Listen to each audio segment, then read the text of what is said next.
When Mira Sharma walks into a fancy jewelry store looking for a special diamond, the rude manager throws her out, thinking she can't afford anything. What he doesn't know is that Mira's husband is secretly one of the richest men in the world. The next day, Vikram Malhotra buys the entire store and the $2 million diamond necklace that once belonged to Mira's great-grandmother. But the diamond holds secrets that will connect their families in ways neither of them could have imagined. Mira Sharma tugged at the hem of her faded blue sweater as she stood outside Lumiere Jewellery. The grand store gleamed like a diamond. Itself, all glass and polished metal that seemed to look down on her worn jeans and scuffed boots. "You can do this," she whispered to herself, clutching the small photo in her pocket like a lucky charm. Taking a deep breath, she pushed through the heavy glass door. A small bell chimed, announcing her arrival. The sound felt like an alarm, drawing all eyes to her. Inside, Lumiere was even more fancy than she had imagined. Crystal chandeliers hung from high ceilings. Glass cases sparkled under perfect lighting. The air smelled like expensive perfume. Mira tried to stand tall as she walked across the marble floor. Her boots made soft, squeaking sounds with each step.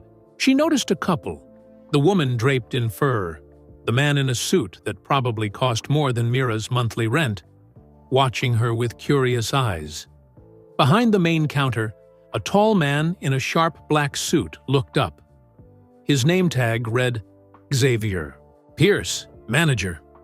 His eyes scanned Mira from head to toe, taking in her simple clothes and messy ponytail. His smile disappeared. Xavier leaned toward a security guard and whispered something. The guard nodded and began moving in Mira's direction. But Mira didn't notice. She had found what she was looking for, a display case in the far corner. It held the most beautiful necklaces she had ever seen. Stones of blue, red, and clear. White sparkled under the lights. Her heart beat faster as she approached. She was so focused that she jumped when a voice spoke right behind her. "Can I help you?" Xavier asked. His words sounded polite, but his tone was cold. "Yes, please," Mira said with a small smile. "I'd like to see some of your finest pieces." Xavier's eyebrows rose. "Our finest pieces? I see." He glanced at the security guard, who now stood nearby. "And what price range were you thinking of?" Mira hesitated. "I'm not sure about buying today. I just wanted to look at—" "I'm afraid these cases contain pieces worth hundreds of thousands of dollars," Xavier cut in. His voice grew louder, meant for others to hear. "They aren't for browsing." Heat rushed to Mira's cheeks. "I understand. They're expensive. I just wanted to see—" "We serve clients who can actually afford our pieces," Xavier said with a cold smile. "Perhaps there's a costume jewelry store that would be more appropriate for your budget." The wealthy couple had stopped to watch. The woman looked down at her shoes, clearly embarrassed by what was happening. But neither said anything to help. Mira's hands began to shake. The small photo in her pocket suddenly felt heavy. "There seems to be a misunderstanding," she tried to explain, her voice growing smaller. "I'm looking for a specific—" "There's no misunderstanding," Xavier said. He nodded to the security guard. "Please escort this woman out. She's wasting our time." The guard stepped forward, his large hand reaching for Mira's elbow. "Ma'am, I'll have to ask you to leave." "Don't touch me," Mira said quietly, but firmly. She stepped back from his reach. "I can find my own way out." Every eye in the store watched as she walked toward the exit. Her cheeks burned with shame, but she kept her head up.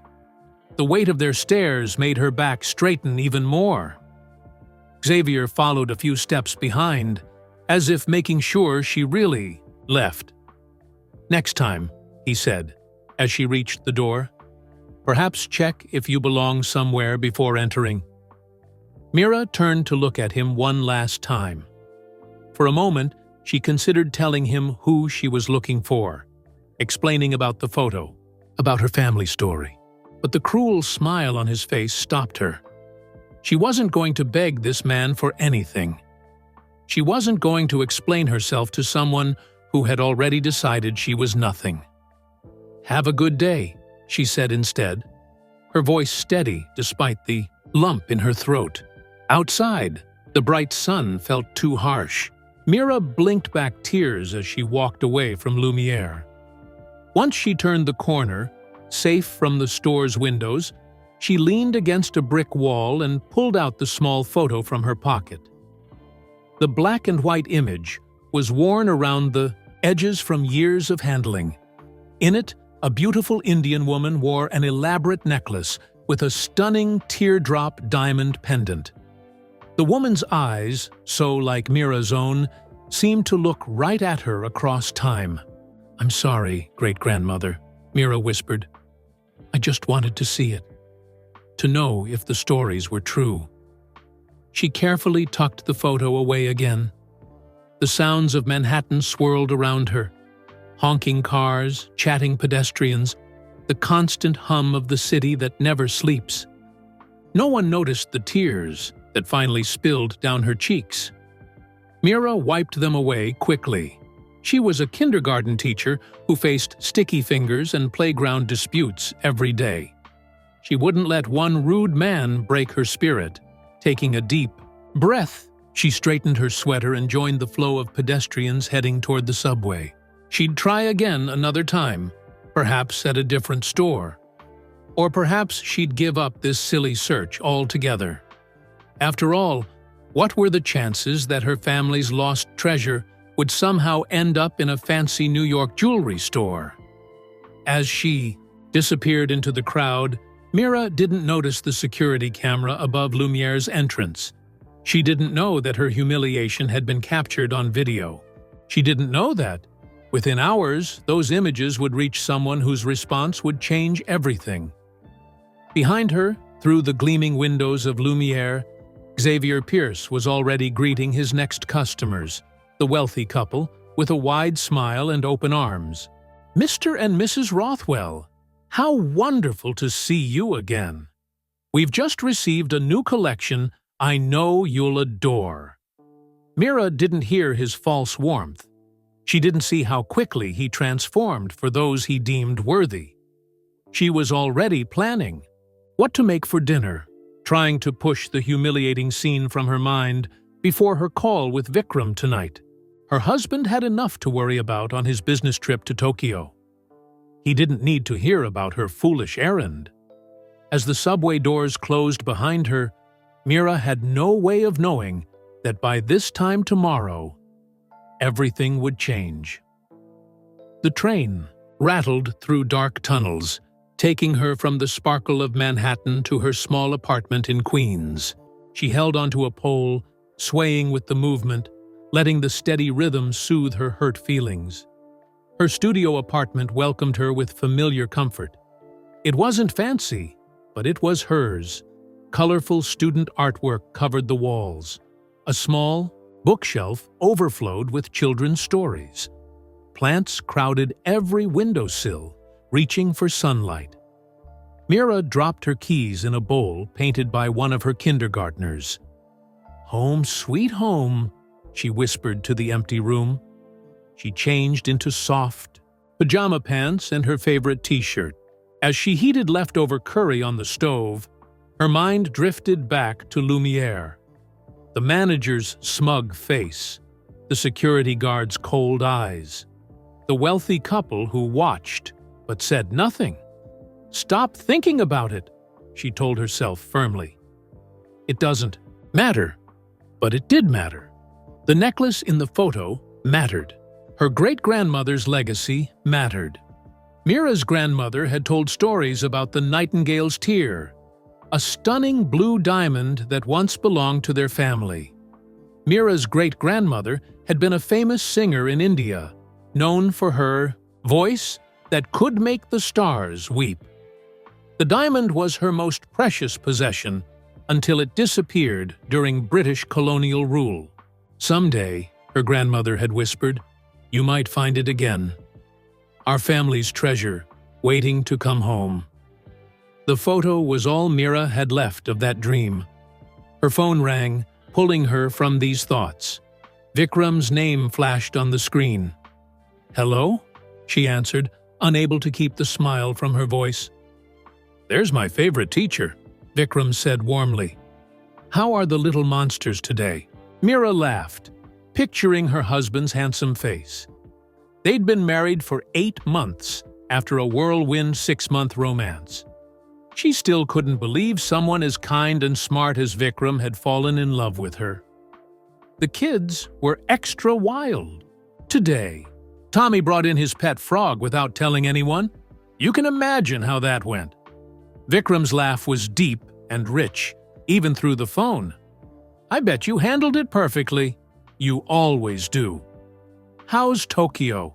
she asked, carrying her curry to the small table by the window. Outside, Queens bustled with evening life. So different from the glittering world of Lumiere. Busy. Meetings all day. But I closed the deal. "That's wonderful," Mira said. She didn't fully understand Vikram's work as a tech consultant. He traveled, often helping companies with complicated computer problems. It was part of why they still kept separate homes, his unpredictable schedule, and her need to be near her school. "I'll be home tomorrow," Vikram said. "And I have a surprise for you." "A surprise? What is it?" "If I told you, it wouldn't be a surprise, would it?" Mira smiled. "I suppose not. I can't wait to see you." They talked about simple things. Her students, his flight time, a movie they both wanted to see. Neither mentioned their ongoing conversation about finding a place together. Mira wondered sometimes if Vikram was hesitant to take that step, but she tried not to worry. He loved her. That was enough. "Did you do anything exciting today?" Vikram asked. Mira's hand went to her pocket, where the photo still sat. Should she tell him about Lumiere? About the humiliation? "Not really," she said finally. "Just a normal Tuesday. Why burden him with her silly quest?" The necklace was probably gone forever, and Vikram had real problems to solve, big companies depending on him. After they hung up, Mira went to her dresser and opened her jewelry box. Inside, among simple costume pieces, sat her wedding ring. Not the one she wore daily, a plain silver band, but her official wedding ring. Vikram had insisted on buying something special, despite her protests. The modest diamond caught the light. It wasn't flashy like the jewels at Lumiere, but it was the most valuable thing she owned. Not for its price, but for what it meant. Mira slipped it on next to her daily band, admiring how they looked together. Tomorrow she would wear both to welcome Vikram home. She picked up their wedding photo from her nightstand. They looked so happy, so in love. Vikram in a simple suit, Mira in a white dress with red embroidery honoring her Indian heritage. Her husband was handsome in a quiet way. Intelligent brown eyes, a gentle smile, strong shoulders. Not someone who turned heads when he entered a room, but someone who made you feel truly seen when he looked at you. What had she done to deserve such happiness? As Mira got ready for bed, she pushed thoughts of Lumiere firmly away. That world wasn't hers. Her world was here, teaching children, loving Vikram, living simply. She fell asleep with one hand curled around her wedding rings, the other tucked under her pillow where the old photo lay hidden. In her dreams, a blue diamond glowed and pulsed like a heart. A woman sang in a language Mira almost understood, and somewhere, a phone rang with news that would bridge two worlds that were never meant to meet. But it wasn't in Mira's dreams that a phone rang. It was in a gleaming penthouse office, 60 floors above Manhattan. Vikram Malhotra stood by floor to ceiling, windows, watching the city sparkle far below. His reflection showed not the simple tech consultant Mira knew, but a man in a perfectly tailored suit worth thousands. His usually casual hair was neatly styled. His normally relaxed posture was straight and commanding. "Yes, the terms are acceptable," he said into the phone. "Transfer the full 22 billion, and we'll close tomorrow." He ended the call and set down his phone on a glass desk larger than Mira's entire kitchen. "Another company for the empire?" asked Leila Chen, his chief of staff. She sat across from his desk, tablet in hand, her sharp business suit a contrast to her pink-streaked hair. Vikram smiled. "Netcore's security software will pair nicely with our cloud systems." "That's acquisition number 3 this quarter," Leila noted. "The board will be pleased."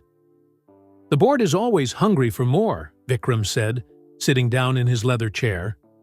"Speaking of hunger, did you order dinner?" "Indian food from that place you like. Should be here in 20 minutes. Leila hesitated. "Sir, if I may, you told Mrs. Malhotra you're in Tokyo right now?" Vikram's expression softened at the mention of his wife. "Yes, a necessary fiction, for now. It's been almost a year since you met her. 10 months since you married. Don't you think it's time she knew who you really are?" Vikram picked up a small frame from his desk, the only personal item in the minimalist office. It held the same wedding photo Mira kept beside her bed. He traced her face with his finger. "I'm telling her tomorrow," he said quietly. "Everything." Leila raised her eyebrows in surprise. "Everything? The companies? The money? This office?" "All of it." Vikram set the photo down. "I've found a brownstone in Brooklyn. Private enough for security, but normal enough that she won't feel overwhelmed. I've already started moving my things there." "And you think she'll understand why you kept this secret?" The question hung in the air. Vikram stood and walked back to the window. "I hope so," he said. "But she deserves the truth, even if it costs me everything." Leila watched her boss with concern. In 8 years working for him, she'd never seen him vulnerable until he met Mira Sharma. "What changed your mind?" she asked. "You were determined to keep your world separate for at least a year." Vikram's eyes reflected the city lights. "My last relationship failed because Serena loved my money, not me. With Mira, I needed to be sure." He turned to face Leila. "And now I am. She loves the man who helps fix computer problems and brings her takeout on late nights grading papers. She loves me without all." He gestured around the luxurious office. She sounds special." "She is." Vikram Malhotra, to the few who knew his face, was a business legend. At 35, he controlled a tech empire worth over $22 billion. His companies created software used by millions every day. But he fiercely guarded his privacy, never appearing in media, using representatives for public functions. This privacy had allowed him to create his other life, the one he shared with Mira. His phone rang again. He glanced at the screen. "It's Rohan." "At this hour?" "Must be important," Leila said. Vikram answered. "Go ahead, Rohan." Rohan Patel was head of security for all Malhotra enterprises. His voice came through the speaker, tense and formal.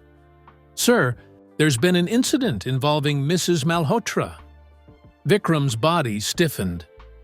"Is she hurt?" "No, sir. She's safe at home. But our monitoring system flagged her name at one of the locations we track." Every muscle in Vikram's body tensed. "Where?" "Lumiere Jewellery on 5th Avenue. She visited this afternoon." The jewelry store in the Madison building? I own that property. Yes, sir. Not the business itself, just the building. Why would she go there? Vikram wondered aloud, more to himself than to Rohan. Unknown, sir. But the system flagged it because there was an unpleasant interaction. Mrs. Malhotra was asked to leave the premises. Vikram's face darkened. Explain. I have security footage. Sir, should I send it to your private server? Immediately. Layla watched as Vikram's expression changed from concern to something colder. The kind, gentle man Mira knew disappeared, replaced by the ruthless businessman who controlled boardrooms. With a glance.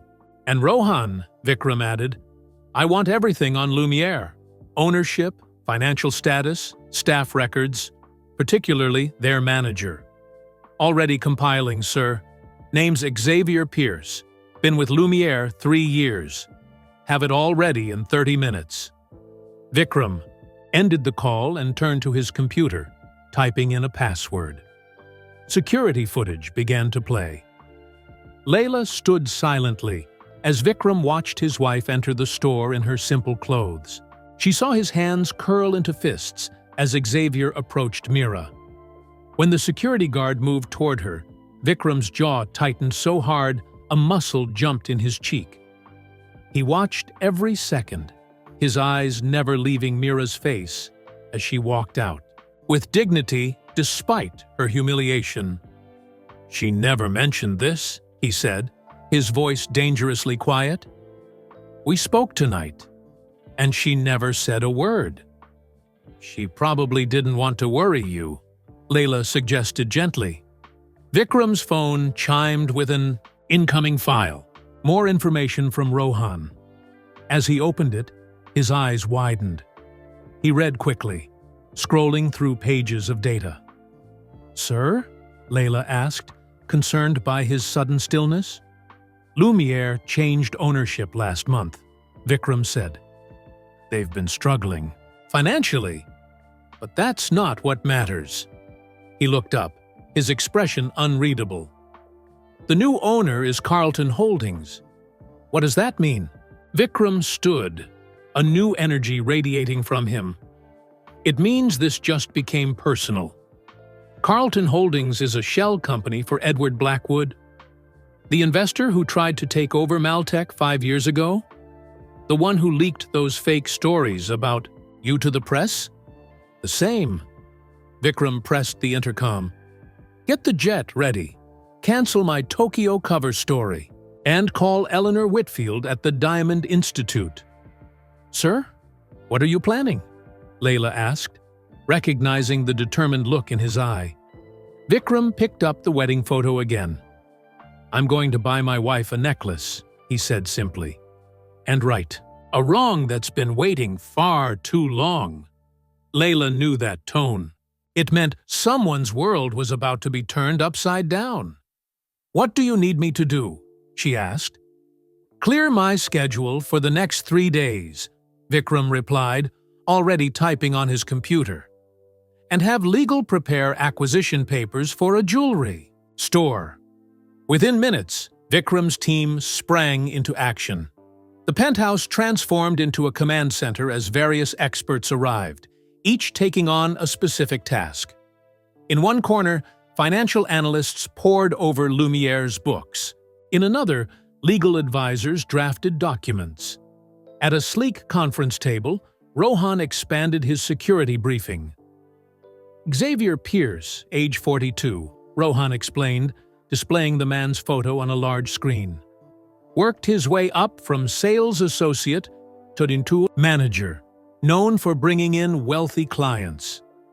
Rohan clicked to another image. Before Lumiere, he worked at 3 other high-end retailers. All experienced mysterious inventory issues during his employment. Theft? Vikram asked. Nothing. Proven, but the pattern is suspicious. Vikram studied the man's face, the same smug expression he'd worn while humiliating Mira. What about his connection to Blackwood? Nothing direct yet, Rohan admitted. But we're digging deeper. Next came the financial summary. A woman with steel gray hair and sharp eyes stood before a wall of numbers. Lumiere is drowning in debt, she stated flatly. They've lost money for 6 straight quarters. The acquisition by Carlton Holdings, Blackwood's company, wasn't an investment. It was a fire sale. And the inventory? Vikram asked. That's where it gets interesting, she replied, bringing up new figures. Their insurance values their current stock at $12 million, including one piece valued at almost $2 million alone. The Nightingale's tear, Vikram said quietly. The room fell silent. You know of it, sir? Rohan asked. Instead of answering, Vikram walked to a hidden safe behind a modern painting. He entered a complex code, then removed a thin file. This is everything I've collected on the Nightingale's tear over the past decade, he explained, spreading photographs and documents. Across the table, a rare blue diamond with a complicated history. The oldest photo showed a stunning teardrop-shaped diamond in an antique setting.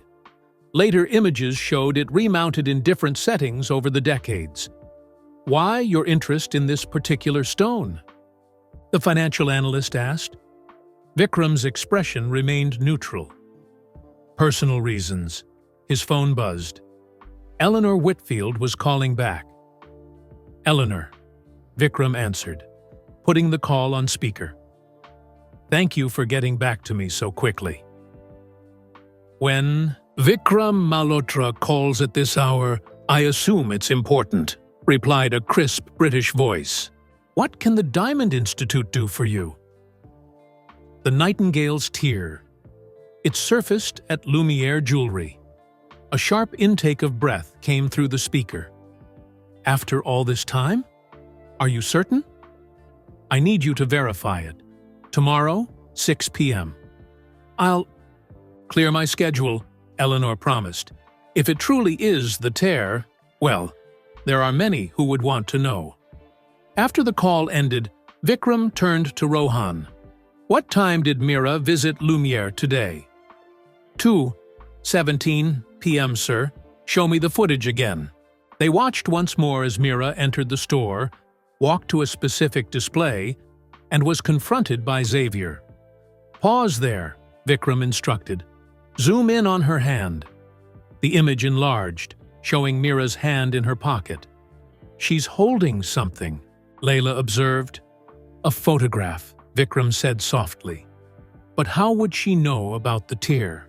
While the team continued their investigation, Vikram stepped into his private office and made another call, this time to his oldest friend, AJ, a historian at Columbia University.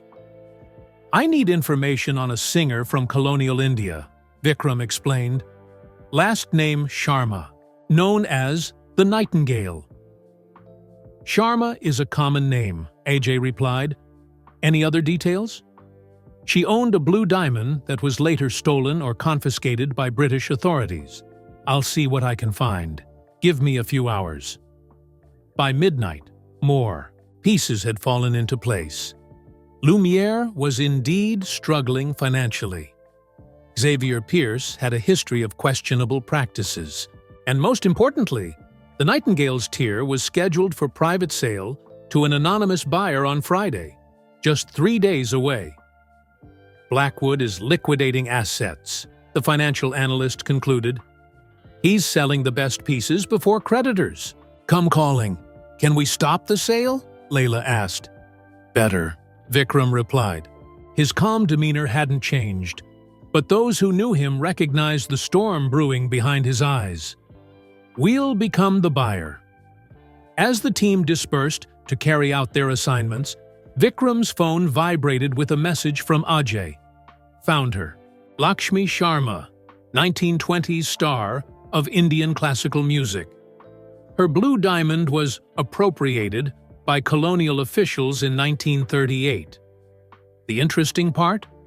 Her granddaughter married into the Patel family. They had one daughter, Mira. Vikram stared at the EYE message for a long moment. Then he pulled up the security footage once more, focusing on Mira's face as she approached the display containing the nightingale's tear. Now he understood the purpose of her visit. Somehow, she knew. She had been looking for her family's legacy. Another text arrived from Ajay. "There's more!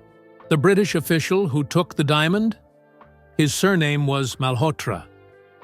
Vikram sat back, momentarily stunned. His grandfather had been a minor official in colonial India, something the family rarely discussed. Could he have been involved? The coincidence was too great. First Blackwood, now this connection between their families. The past was reaching into the present in ways he couldn't have imagined. His phone rang again. It was Rohan. "Sir, I have something." Xavier Pierce made a call right after Mrs. Malhotra left. To a burner phone, but we traced it. To whom? Edward Blackwood. Vikram's expression didn't change, but the temperature in the room seemed to drop. "And sir," Rohan continued, "we found messages. Pierce has been instructed to sell the tier quickly, with minimal documentation. They're trying to move it before questions arise about its provenance." "It's stolen provenance," Vikram corrected. He stood. Decision made. "Prepare the documents. We're not just buying a necklace now. We're buying the entire store."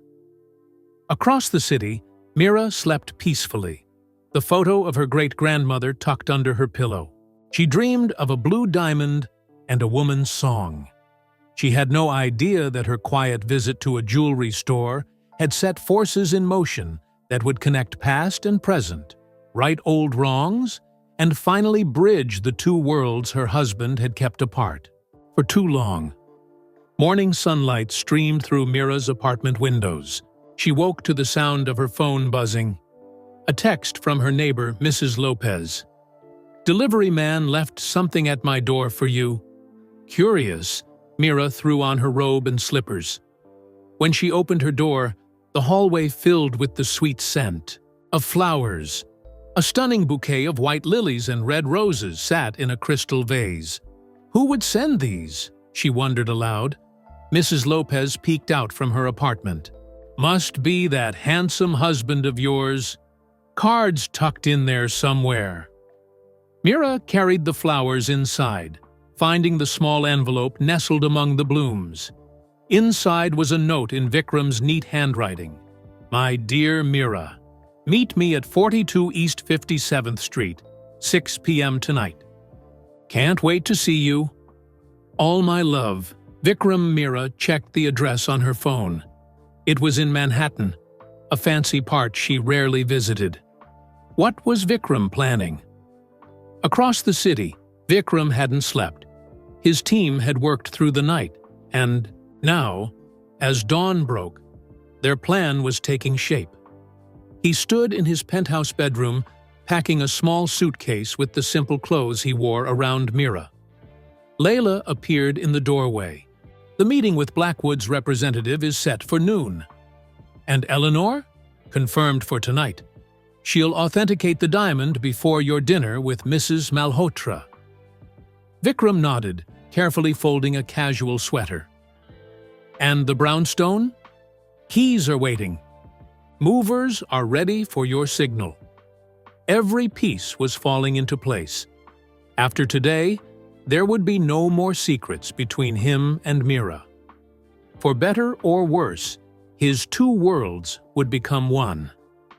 "I need one more thing," Vikram said. "Schedule a visit to the vault." 2 hours later, Vikram stood in a high-security room deep beneath a nondescript building in Midtown. The bank's manager personally escorted him to his private vault. "It's been some time, Mr. Malhotra," the manager said, inputting his code. "Almost a year," Vikram agreed. The vault opened with a soft hiss. Inside were the expected items: documents, rare coins, family heirlooms. But Vikram went straight to a small box in the back corner. It contained a leather pouch, worn with age. He opened it carefully, removing a folded piece of yellowed paper. The handwriting was faded, but still legible. A dirt list of items written in his grandfather's hand. At the bottom, circled in red ink, Sharma Diamond. Returned? Vikram's grandfather had left this record, along with a question that had haunted Vikram since he first discovered it.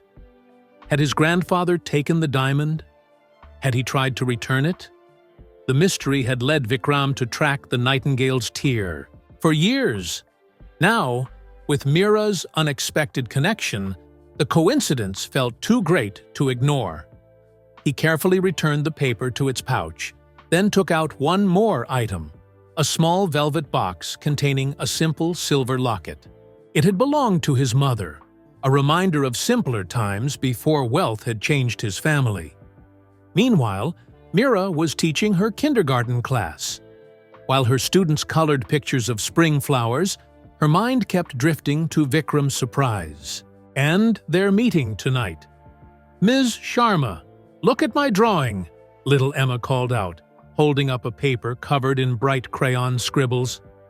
"It's beautiful," Mira smiled, pushing away thoughts of the jewelry store humiliation and focusing on the present. These children were what mattered, their innocent joy, their openness to the world. Not fancy necklaces or rude managers. Yet the photo of her great-grandmother still sat in her pocket. The quest wasn't over, just paused. At noon, in a private dining room at an exclusive Manhattan restaurant, Vikram sat across from a lawyer representing Edward Blackwood. "My client is surprised by your sudden interest in Lumiere," the lawyer said, sliding documents across the table. "But willing to sell for the right price." Vikram didn't touch the papers. "Double the asking price, with one condition. The sale must be completed by 5 p.m. today." The lawyer's eyebrows shot up. "That's highly unusual. May I ask why the rush?" "You may ask," Vikram replied calmly, "but I don't need to answer. Those are my terms." After the lawyer hurried out to call his client, Layla leaned forward. "Blackwood will be suspicious. He might figure out your connection to Mira."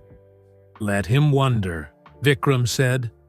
"By tonight, it won't matter. The store, the diamond, and the truth will all be where they belong." As afternoon shadows lengthened across the city, Mira stood before her small closet, wondering what to wear. She finally chose a simple blue dress, not fancy, but nicer than her usual clothes. She studied her reflection, touching the silver wedding band on her finger. Something about tonight felt important, as if everything was about to change. She had no idea how right she was. The address Vikram had sent led Mira to a historic hotel in the heart of Manhattan. The doorman smiled as she approached, as if he had been expecting her. "Mrs. Malhotra?" he asked. Mira nodded, surprised to be recognized. "This way, please. Mr. Malhotra is waiting for you." He guided her through a grand lobby filled with flowers and sparkling chandeliers.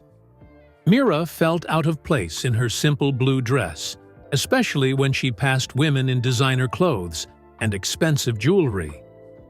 The doorman stopped at a private elevator. "This will take you directly to the Azure Room." The elevator opened into a small waiting area with a single door. Mira took a deep breath and knocked. Vikram opened it immediately, as if he'd been standing right there waiting for her. His face lit up with a smile that made her heart skip. "Mira," he said softly, taking her hands in his. He looked the same as always. Kind eyes, gentle smile, slightly messy hair. He wore a simple button-down shirt and dark pants. Nothing fancy. Nothing that hinted at the secrets he carried. "I missed you," Mira said, stepping into his embrace. For a moment, they just held each other. In his arms, Mira forgot about jewelry stores and old family photos. She forgot about everything except the feel of him, solid and real after days apart. When they separated, Vikram led her into a private dining room. A table for two sat by windows overlooking Central Park. Candles flickered on crisp white tablecloths. A vase of lilies and roses, matching the ones he'd sent that morning, served as the centerpiece. "This is beautiful," Mira gasped. "But isn't it expensive?" Vikram smiled. "Nothing's too expensive for welcoming my wife back." "I didn't go anywhere," Mira laughed. "You're the one who was in Tokyo?" A flicker of something, guilt, crossed Vikram's face, but disappeared so quickly Mira thought she'd imagined it. They sat down as a waiter appeared with champagne. After pouring 2 glasses, he discreetly vanished, leaving them alone. "To being together," Vikram said, raising his glass.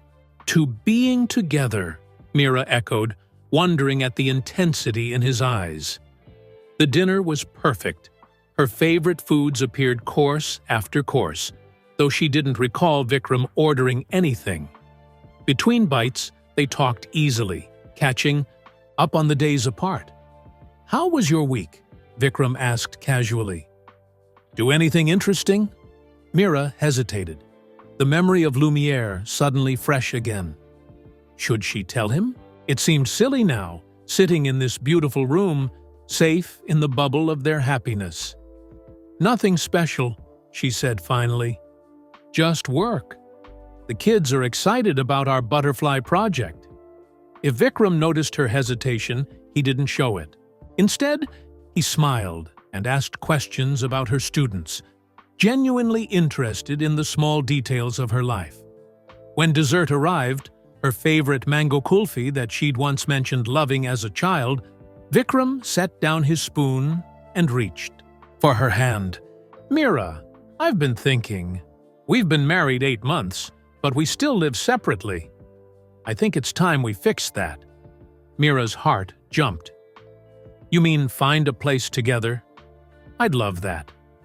"Actually," Vikram said, pulling out his phone, "I may have found something already." He showed her photos of a beautiful brownstone, 4 stories of warm brick with large windows and a garden in back. "It's in Brooklyn," he explained. "Close enough to your school, but with extra space for us to grow into." Mira scrolled through the photos, her eyes widening at the gracious rooms, the modern kitchen, the rooftop terrace with city views. "Vikram, it's beautiful, but—" She hesitated. "Can we afford this? It must cost millions." He covered her hand with his. "My consulting company has done really well this year. I've saved and invested carefully. We can afford it." Something in his tone made Mira look up sharply. There was more he wasn't saying. "Is everything okay?" she asked. "Everything is perfect," he assured her. "In fact, I have more good news. The brownstone is already ours if we want it. We could move in this weekend." "This weekend? But how did you? When did you?" "I may have done some advance work," he admitted with a smile. "What do you think? Should we make it our home?" The question seemed to carry more weight than it should, as if he was asking something deeper. "Yes," Mira said. "I'd love that." Relief flooded Vikram's face. He squeezed her hand. "Good. That's very good." After dinner, they stepped out into the cool evening air. A car waited at the curb, but Vikram shook his head at the driver. "Let's walk for a bit," he suggested. "It's a beautiful night." Hand in hand, they strolled down Fifth Avenue. The city hummed around them, taxis honking, people laughing, music spilling from restaurants. Mira leaned into Vikram's side, feeling perfectly content, until she realized where they were heading. The familiar storefronts of the luxury shopping district loomed ahead, including Lumiere. Mira tugged Vikram's hand, trying to turn them down a side street. "Let's go this way." "What's wrong?" he asked, not changing course. "Nothing. There's a nice park that way." Vikram stopped walking, studying her face. "Mira, is there something you're not telling me?" Her cheeks heated. "No, because I think there might be something I haven't told you." His serious tone made her stomach clench. What did he mean? Before she could ask, he started walking again, straight toward Lumiere. The store's windows glowed with spotlights on diamonds and precious gems. "Vikram, please," Mira said urgently. "I don't want to go that way." "Trust me," he said softly, his eyes never leaving hers. "Just a little further." As they approached Lumiere, Mira's steps slowed. Memories of yesterday's humiliation burned, fresh. But Vikram kept a gentle hand at her back, guiding her forward. A store employee spotted them through the window. To Mira's surprise, he rushed to open the door, standing at attention. "Mr. Malhotra," the man said, "we've been expecting you." Mira's confusion deepened. How did this man know Vikram? And why was he treating her husband, a tech consultant, like someone important? "Thank you, James," Vikram replied easily. "Is everything ready?" "Yes, sir. Right this way." As they entered the very store she'd been thrown out of yesterday, Mira noticed strange differences. Xavier was nowhere in sight. The staff stood at attention, eyes downcast respectfully. And on the main display counter sat a closed sign. "Vikram?" Mira whispered. "What's going on?" His eyes softened as he looked at her. "I think it's time I introduced you to the real me." Mira's heart raced as Vikram guided her through Lumiere. The store looked the same as yesterday. Gleaming, glass cases, glittering gems, chandeliers casting rainbow light. But everything felt different. The staff bowed their heads respectfully as they passed. No one questioned her presence or sneered at her simple dress. In fact, they seemed almost afraid to meet her eyes. "Vikram," she whispered, "how do they know you? What's happening?" Before he could answer, a new man approached. Tall, distinguished, with silver hair and an expensive suit. Nothing like yesterday's rude manager. "Mr. Malhotra," the man said, extending his hand. "I'm Thomas Kellerman, Senior Director. It's an honor to finally meet you." "Thank you for accommodating us on short notice," Vikram replied, shaking his hand. "The honor is ours. We're thrilled about the new direction for Lumiere." "New direction?" Mira glanced between the men, more confused by the second. "And this must be Mrs. Malhotra," Thomas said, turning to her with a warm smile. "Welcome to Lumiere. We hope your experience today will be much more pleasant than your last visit." Mira froze. "You know about yesterday?" "Yes, ma'am. I want to personally apologize for how you were treated. Rest assured, such behavior is not tolerated under the new ownership." "New ownership?" Mira echoed, looking at Vikram. "As of 5 o'clock today," Thomas confirmed. "Now, shall we proceed to the private viewing room? Everything is ready as requested." Vikram nodded. "Lead the way." As they followed Thomas, Mira held tightly to Vikram's arm.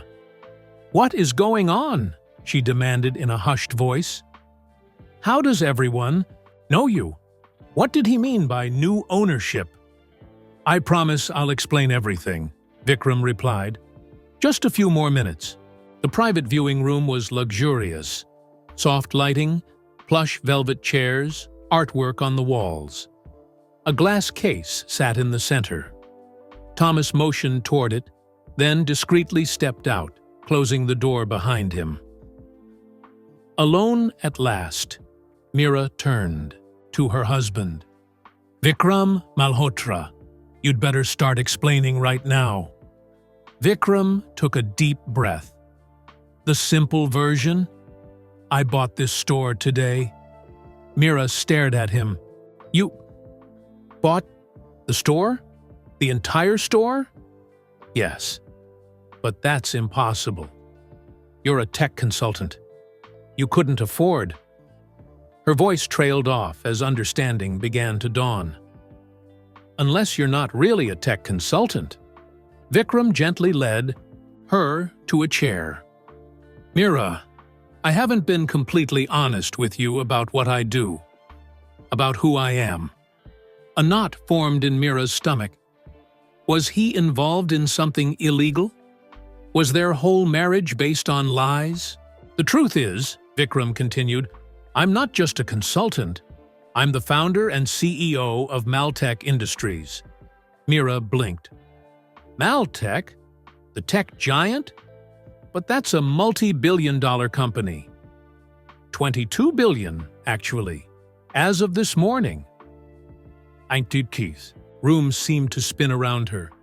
Mira gripped the arms of her chair to steady herself. You're telling me you're a billionaire? Vikram nodded, watching her carefully. Yes. And you've been hiding this from me? For our entire relationship? I wanted you to know me, the real me, before you knew about the money, he explained. I had a relationship before where I learned the hard way that people can want you for your wealth, not for yourself. Mira tried to process this information. Her husband, the man she thought she knew so well, was actually one of the richest people in the world. It seemed impossible. But your apartment, she said, your clothes, your life, nothing about you says billionaire. That apartment is just one of many properties, Vikram explained. I have homes in several cities, including a penthouse here in Manhattan. The simple clothes and lifestyle were part of the persona I created, to find someone who would love me for myself, not my bank account. So our entire relationship has been a lie? Mira's voice cracked. No, Vikram said firmly, taking her hands. Everything between us is real. The man you fell in love with, who loves his mother's cooking, who can't dance to save his life, who loves listening to you talk about your students, that's the real me. The only thing I kept from you was my financial situation and public identity. But why? Mira asked, pulling her hands away. Why not tell me after we were married? Didn't you trust me? I was afraid, Vikram admitted, afraid that everything would change, that you might look at me differently. Like I'm looking at you now? Mira challenged. Vikram winced. Yes. Mira stood up, needing space to think. None of this made sense. Her simple, loving husband was secretly a tech mogul, and now he'd bought an entire jewelry store just because? Wait, did you buy this store because of what happened to me yesterday? She asked suddenly. Surprise flickered across Vikram's face. You knew I knew about that? Thomas mentioned it. But how did you find out? I never told you. Vikram hesitated. I have a security team. They monitor certain locations. When your name was flagged in their system, they alerted me. You've been spying on me? Mira's voice rose. Not spying, Vikram said quickly. It's standard security protocol. The system flags my name, your name, our addresses. It's for protection. Protection I never knew I needed because I didn't know. My husband was keeping enormous secrets. Before Vikram could respond, a discreet knock sounded at the door. Not now, Vikram called. The door opened anyway. An elderly woman entered, elegant in a tailored suit, silver hair in a neat bun. She carried a small case and wore white gloves. I apologize for the interruption, she said in a crisp British accent, but I was told it was urgent. She looked at Mira and froze. Good heavens! Eleanor, Vikram said, this is my wife, Mira. Mira, this is Eleanor Whitfield from the Diamond. Institute. Eleanor continued staring at Mira. Extraordinary, she murmured. You look just like her. Like who? Mira asked, confused by yet another strange turn. Your great-grandmother, of course, Eleanor replied. Lakshmi Sharma, the Nightingale. I've studied her photographs for years, Mira gasped. You know about my great-grandmother? Indeed.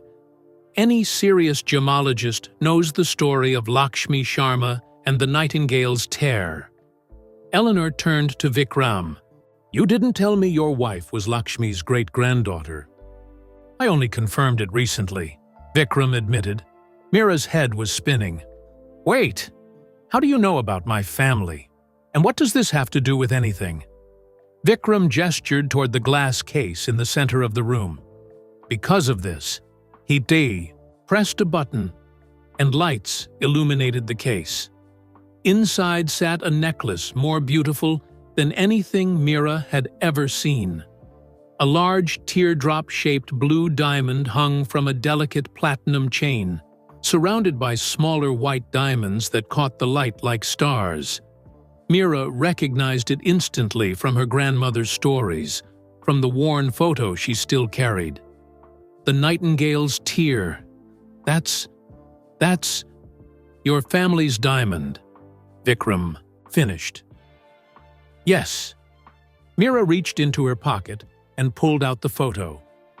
With shaking hands, she held it up beside the display case. The match was unmistakable. That's why I came here yesterday, she whispered. I wanted to see if it was real, if the stories were true. She looked at Vikram, overwhelmed. But how did you know? How is it here? And why did you buy an entire store just for this necklace? Because it belongs to you, Vikram said simply. It always has, and I needed to make sure it came home. Eleanor cleared her throat. If I may, I've brought my authentication equipment. Shall we verify that this is, indeed, the legendary Nightingale's tear? As Eleanor set up her tools, Mira sank back into her chair. In the span of minutes, everything she thought she knew had changed. Her husband was a stranger. Her family's long-lost treasure sat before her. And somehow, these two impossible things were connected. Vikram, she said quietly, I think you'd better tell me everything. From the beginning? He nodded, pulling his chair closer to hers. It's a longer story than you might expect. And it involves both our families in ways neither of us could have imagined. While Eleanor carefully examined the diamond with special tools, Vikram began his explanation. I grew up in Mumbai, in a neighborhood where most families struggled to put food on the table, he said. My father worked 16 hours a day as a taxi driver. My mother sewed clothes in a factory. We lived in a one-room apartment with unreliable electricity. Mira listened quietly. This part matched what he'd told her before. When I was 12, I won a scholarship to a technology program. That was my way out. I worked hard, earned more. Scholarships eventually made it to MIT. You told me this part, Mira said. Yes, but I left out what happened next. My first app sold for $2 million when I was 22. I used that money to start Maltech. By 28, I had my first billion. Mira shook her head in disbelief. And all this time, I thought we were saving up for a down payment on a small condo. I'm sorry for the deception, Vikram said. After my success, I learned that wealth changes how people see you. Suddenly, everyone wanted something from me. Investors, gold diggers, distant relatives. So you hid your money from everyone? Mira asked. Not from everyone. The business world knows who I am, though I avoid publicity. I keep my personal life completely separate. Mira thought about this. And Serena? The woman you were engaged to before me? Vikram's face tightened. Serena knew exactly who I was and what I was worth. I thought she loved me, until I overheard her on the phone with a friend, planning how she'd spend my money after we married. "I'm sorry," Mira said, softly. Despite her anger, she could see how that would hurt him. After that, I created this separate identity. A normal life where I could just be Vikram the person, not Vikram the billionaire. I never expected to fall in love again. And then I met you. Mira remembered their first meeting, at a small coffee shop where she'd been grading papers. Vikram had asked if he could share her table. They'd ended up talking for hours. "So when were you planning to tell me the truth?" she asked. "Tonight, actually. I'd already started preparations to merge our lives completely. The brownstone, moving, my things. It was all in motion before I learned about what happened at Lumiere." Eleanor looked up from her examination. "This is indeed the Nightingale's tear. The cut, clarity, and unique blue color are unmistakable. I've verified the laser inscription and microscopic inclusions against our records." "Thank you, Eleanor," Vikram said. "My pleasure. Now, perhaps you should explain the rest." "About your grandfather?" Mira frowned. "Your grandfather? What does he have to do with this?" Vikram's expression grew serious. "My grandfather worked for the British colonial administration in India. In the 1930s, he was involved in the acquisition of certain valuable items from wealthy Indian families." Mira's eyes widened. "You mean he stole my great-grandmother's diamond?" "I don't know for certain," Vikram admitted.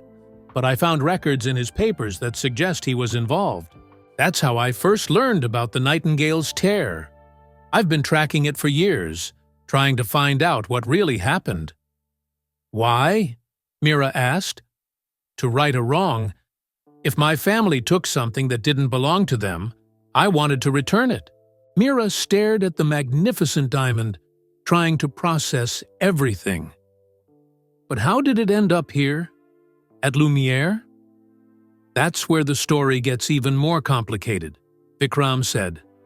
"The necklace changed hands many times over the decades. It was last purchased by a private collector named Edward Blackwood. When his company bought Lumiere last month, the diamond came with it." "Blackwood," Eleanor interjected. "Nasty piece of work, known for buying and selling artifacts of questionable provenance." Mira touched the glass case hesitantly. "So this really is my great-grandmother's diamond? The one from all our family? Stories?" "Yes," Vikram confirmed. "That's why you came here yesterday, isn't it? With that photograph?" Mira nodded. "My grandmother told me stories about it. The Nightingale's tear, named because it was said to have captured the tear of a nightingale who wept at the beauty of my great-grandmother's singing. I never really believed it existed until I found this photo while cleaning out my grandmother's things after she died last year." She ran her finger over the worn photograph. "When I heard rumors that a rare blue diamond was on display at Lumiere, I wanted to see if it could possibly be the same one. I never expected to be thrown out of the store." "Which brings us to the final piece of this puzzle," Vikram said. "The man who humiliated you, Xavier Pierce, was working with Blackwood to quickly sell off the diamond before questions about its origin could arise. When you came in asking about it, especially looking the way you do, so similar to your great-grandmother, you scared them." "So you bought the entire store just to get the necklace?" Mira asked, still struggling to grasp the magnitude of what Vikram had done. "I bought the store because Blackwood is my business rival who once tried to destroy my company, and because the store's manager humiliated my wife," Vikram said with a slight edge to his voice. Getting the diamond back to its rightful owner was a bonus. Eleanor had finished her examination and was carefully packing away her tools. The necklace is worth approximately $1.8 million, given its historical significance and the quality of the diamond. But to your family, Mrs. Malhotra, I imagine it's priceless. Before Mira could respond, the door opened and a serious-looking man in a dark suit entered. Mr. Malhotra, I apologize for the interruption, but there's an urgent situation that requires your attention. What is it, Rohan? Vikram asked. Mr. Blackwood is here, and he's demanding to speak with you immediately. Mr. Blackwood is here, and he's demanding to speak with you immediately. Vikram's expression hardened. Tell him I'll be out shortly. As Rohan left, Mira looked at her husband with new eyes. Gone was the relaxed tech consultant she thought she knew. In his place stood someone different. A man accustomed to power and command. Perhaps I should leave you to your business meeting, Eleanor suggested, gathering her equipment. No, Vikram said. Please stay. I want Blackwood to meet both of you. Why?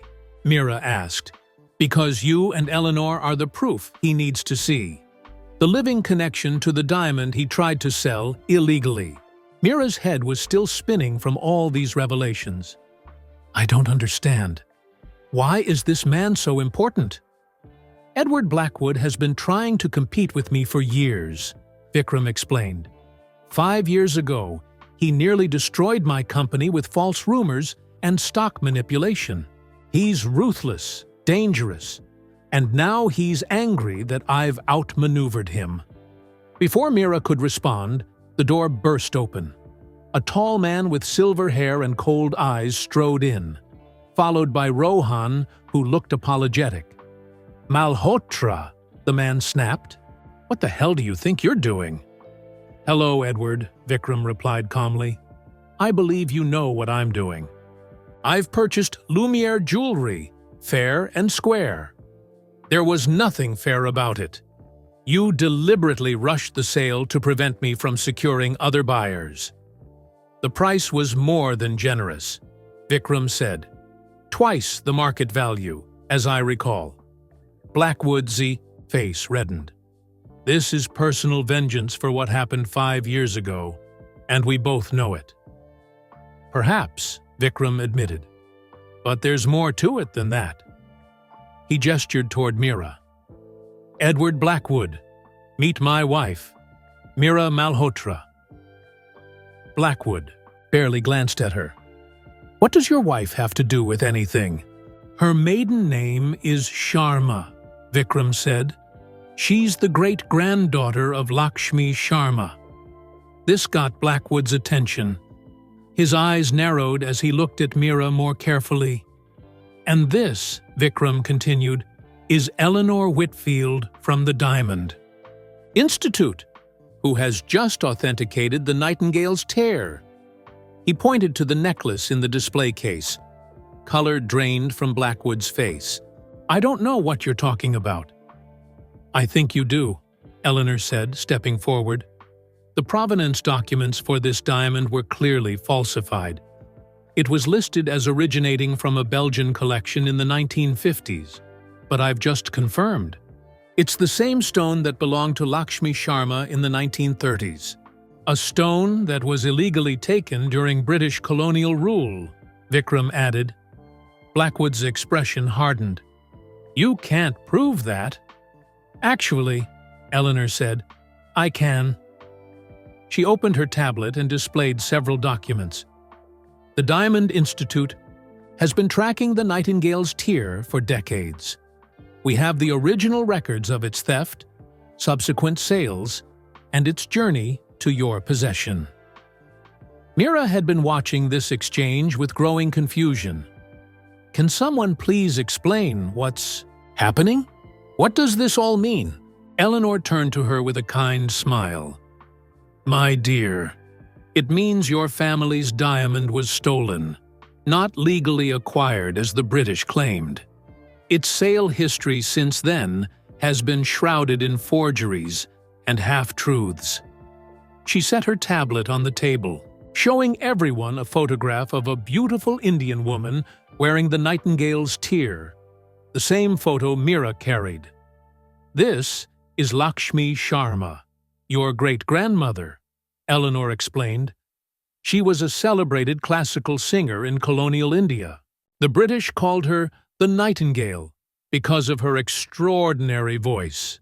"My grandmother told me stories about her," Mira said softly.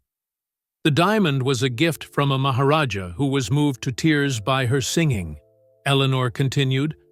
"But in 1938, during the political unrest before India's independence, many wealthy Indian families had their valuables requisitioned by colonial authorities." "Stolen, you mean?" Mira said. "Yes," Eleanor agreed. "The British official in charge of these requisitions in your great-grandmother's region was Harold Malhotra." "My grandfather," Vikram added quietly. Mira looked at him in shock. "Your grandfather stole my family's diamond?"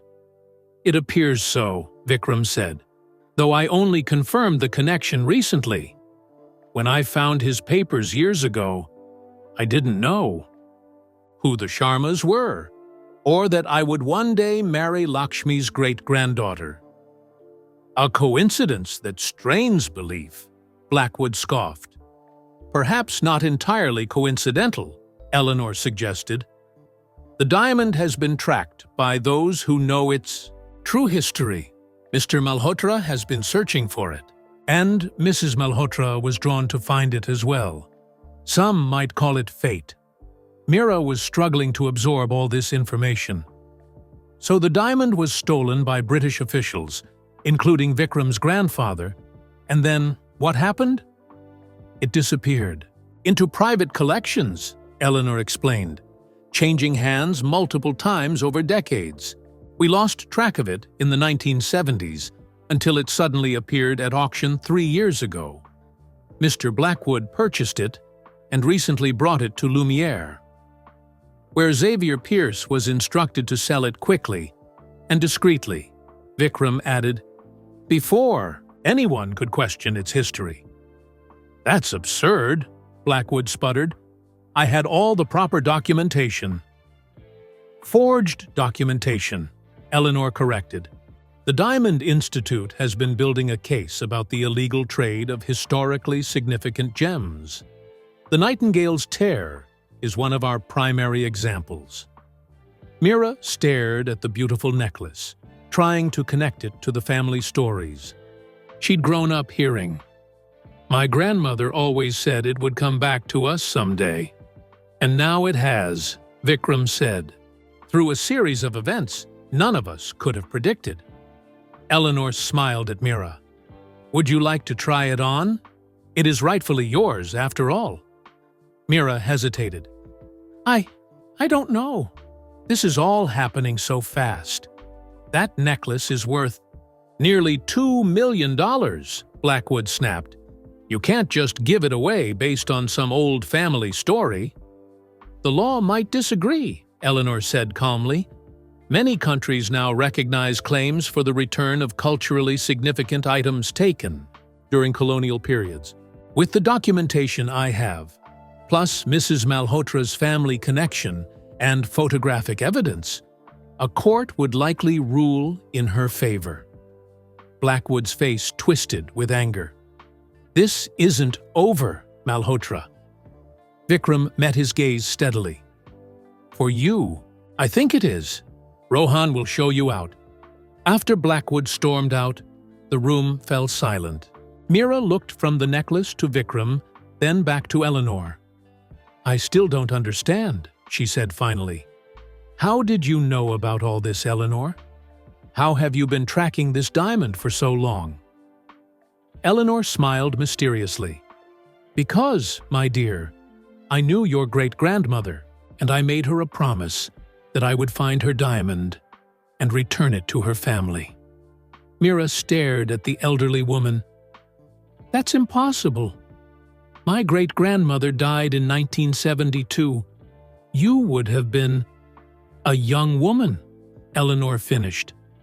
"I was 25 when I met Lakshmi Sharma," She was in her 60s then, still beautiful, still regal despite having lost everything. Vikram guided Mira to sit down. "Eleanor, perhaps you should explain." The older woman nodded, her eyes distant with memory. "I was studying gemology in London. Lakshmi had come to England to petition for the return of her diamond. The British government dismissed her claims, of course. Colonial theft was hardly acknowledged in those days." Mira leaned forward. "You actually met her? Heard her voice?" "Indeed, though she no longer sang by then. The loss of her diamond seemed to have taken that joy from her." Eleanor touched the glass case gently. "She told me its history, showed me the photograph you carry. I promised to help her trace it, though I was just a student then. But there's more to this story," Vikram said quietly. "About my grandfather." Eleanor's expression grew solemn. "Yes, Harold Malhotra wasn't just any colonial official. He had a reputation for being fair-minded, unusual for his time. After independence, he chose to stay in India, married a local woman, and raised his family there." "My grandmother," Vikram confirmed. "But what does this have to do with the diamond?" Eleanor opened her tablet again, displaying an old handwritten letter. "I found this in the Diamond Institute archives. It's from Harold Malhotra, dated 1955, inquiring about the whereabouts of the Nightingale's tear. He was trying to find it." Vikram's eyes widened. "Just like I've been doing." "Exactly," Eleanor said. "Harold wrote that he had been ordered to confiscate the diamond, but had regretted it deeply.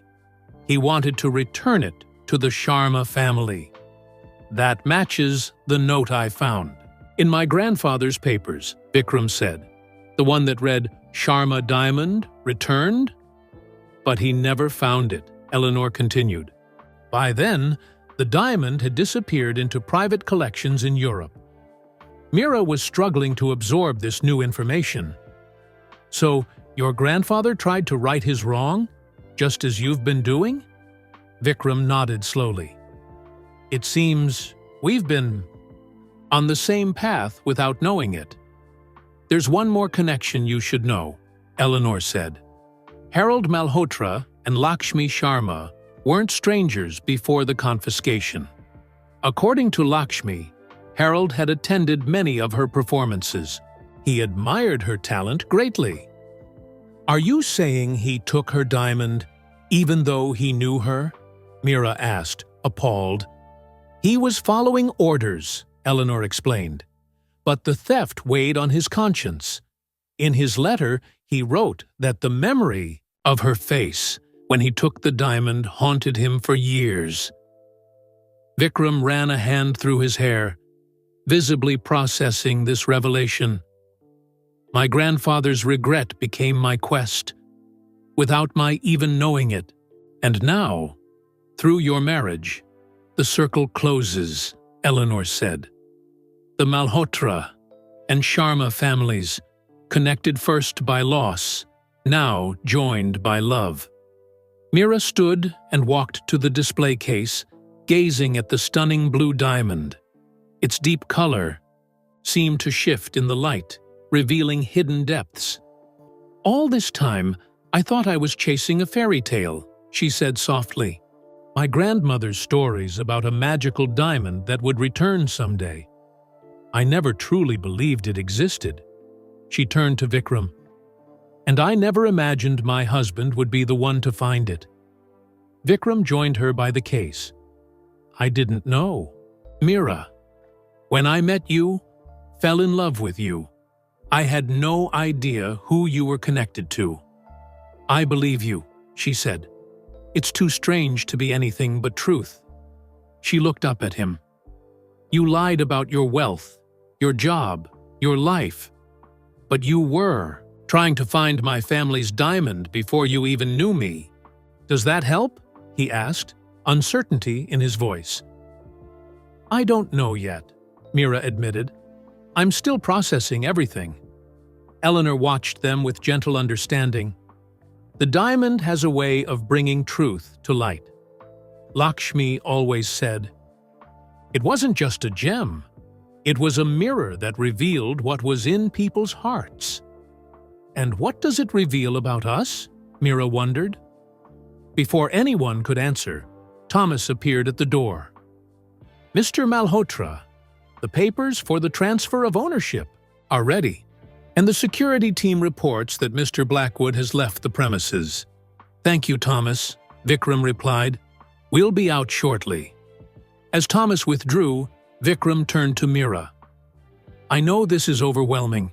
Finding out who I really am, learning about our family's connection, discovering the diamond, it's a lot to take in.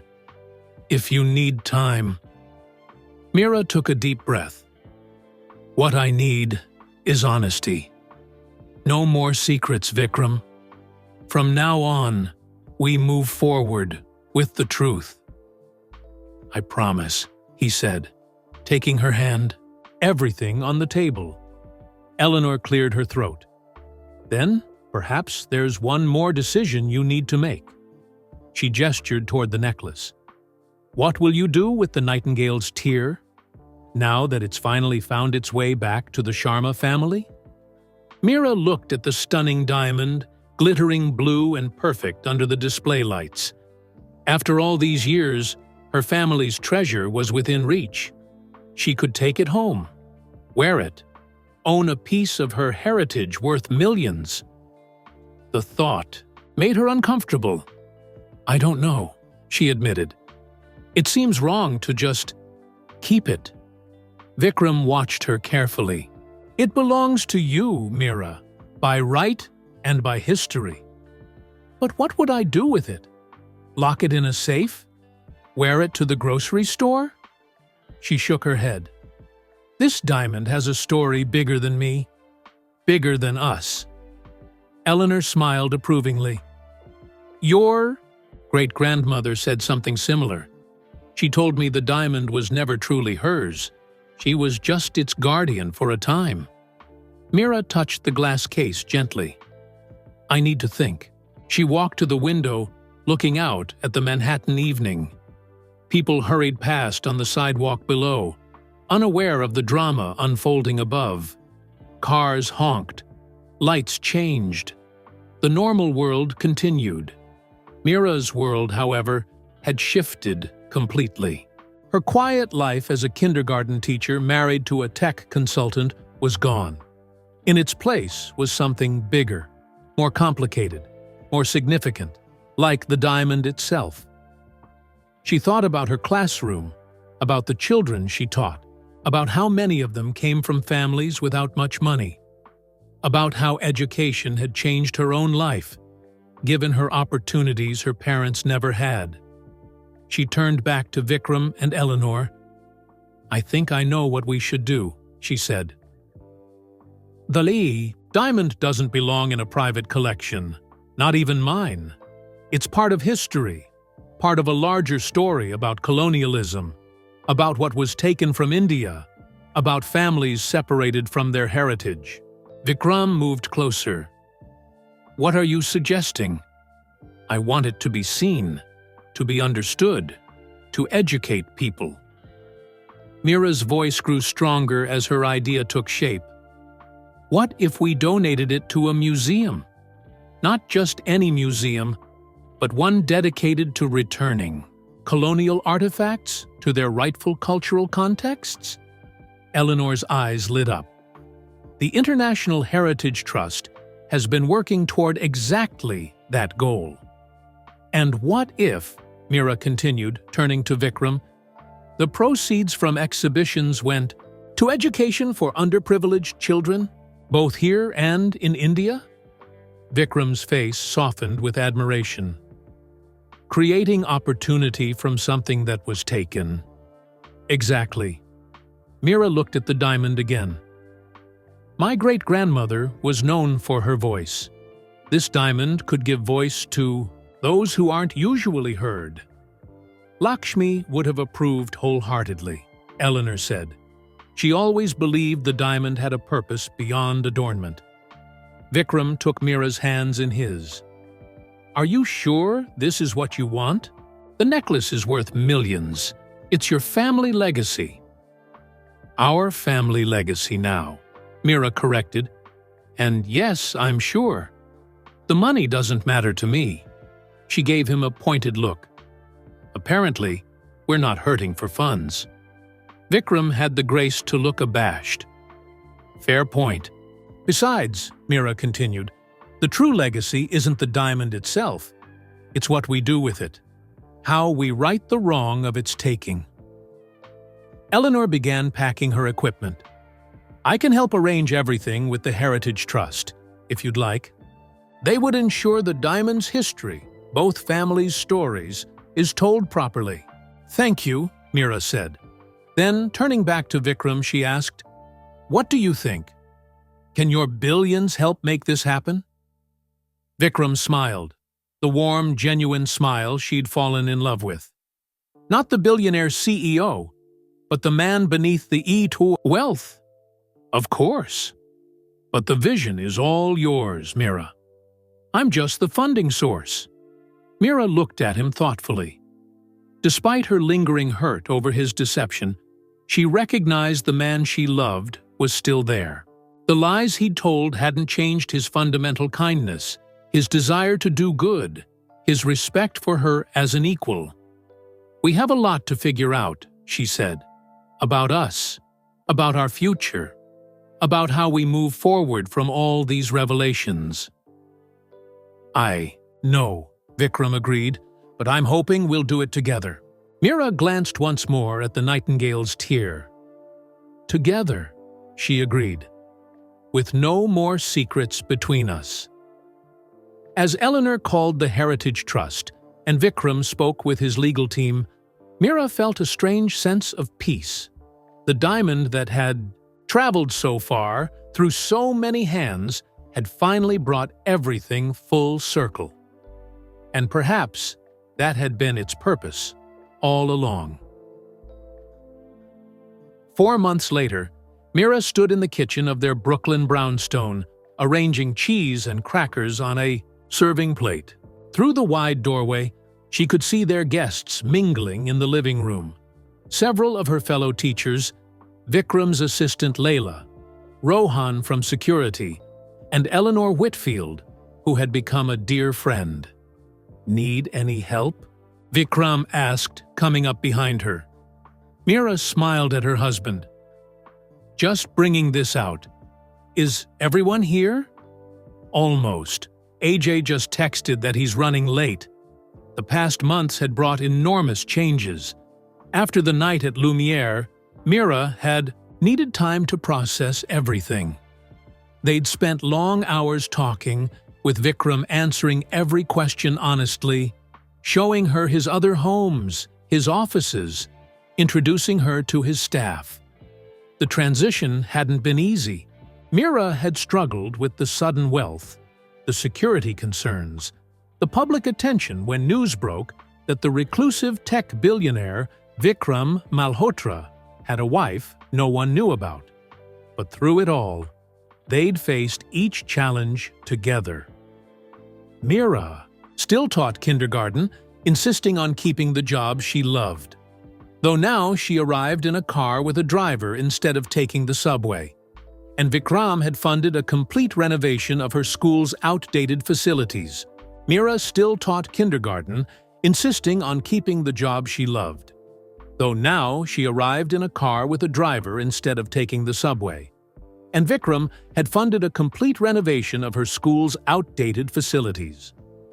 "The museum called," Vikram said, taking the plate from her hands. "The exhibition opens next Wednesday.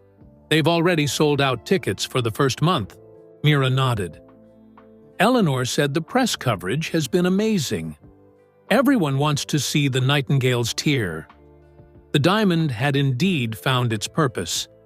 Authenticated and documented by the Heritage Trust, it now stood as the centerpiece of a new exhibition called Reclaiming Heritage: Colonial Returns.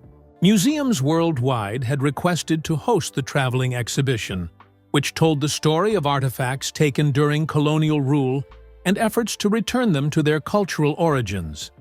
Importantly, it also told the story of the Sharma and Malhotra families, how a theft had eventually led to healing through their descendants' marriage.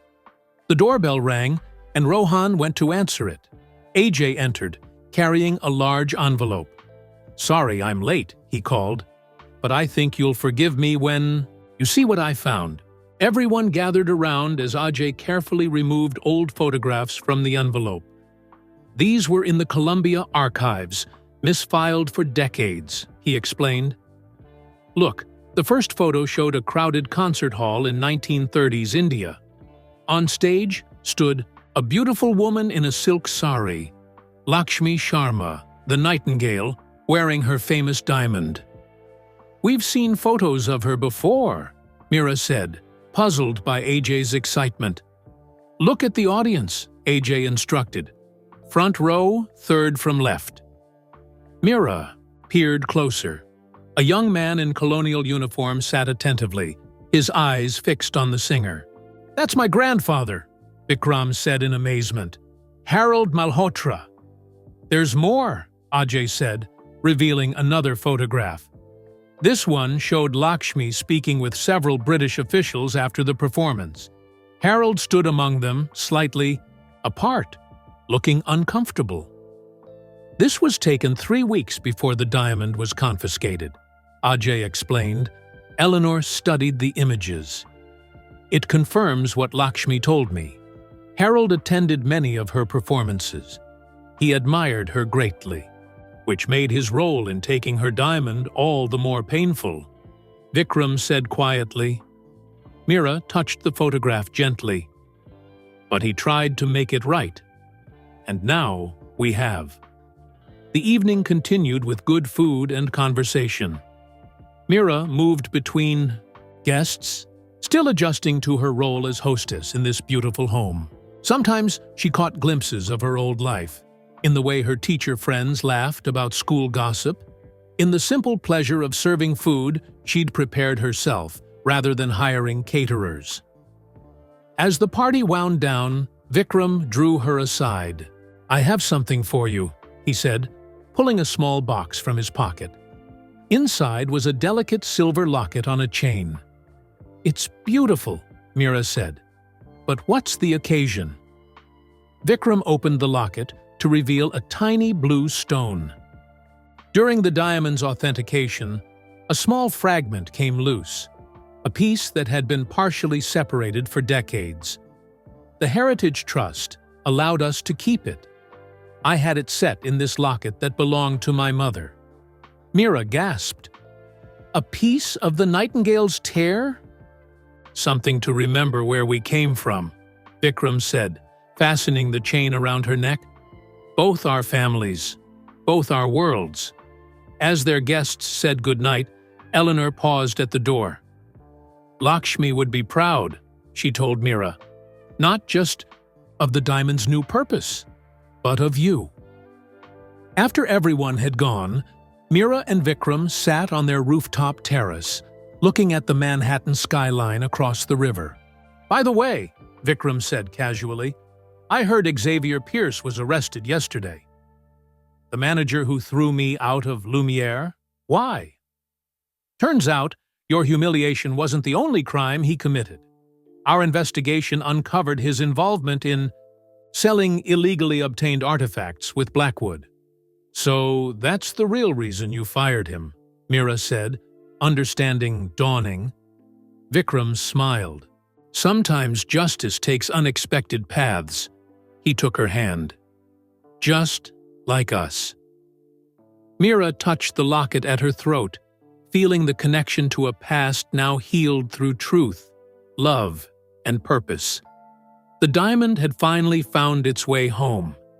That was the end of this story about Mira, Vikram, and the Nightingale's tear diamond. Where are you listening from today? If you enjoyed this tale of hidden identities and family connections, please like this video and subscribe to our channel for more interesting stories like this one. Don't forget to share with your friends and family to spread kindness and awareness. Every share helps our stories reach more people who might need a moment of escape or inspiration. Thank you for listening.